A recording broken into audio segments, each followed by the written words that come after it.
This Mazak machine with Mitsubishi 730L CNC was idle for a couple of years, and I just turned it on and I got the blank screen first and then a white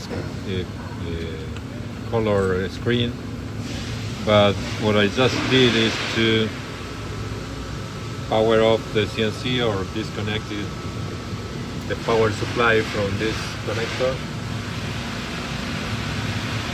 and then I unplug up and then plug again the display cable, which is this one. That is because you may have a loose contact, and then even that you will see the machine seems to be alive, or the CNC seems to be alive.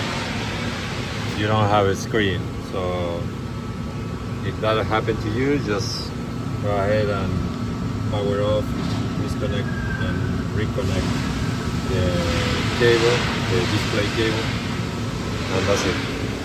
Okay, so now I have to check all the alarms and reset whatever is or change battery, etc. So start testing the machine again. Okay.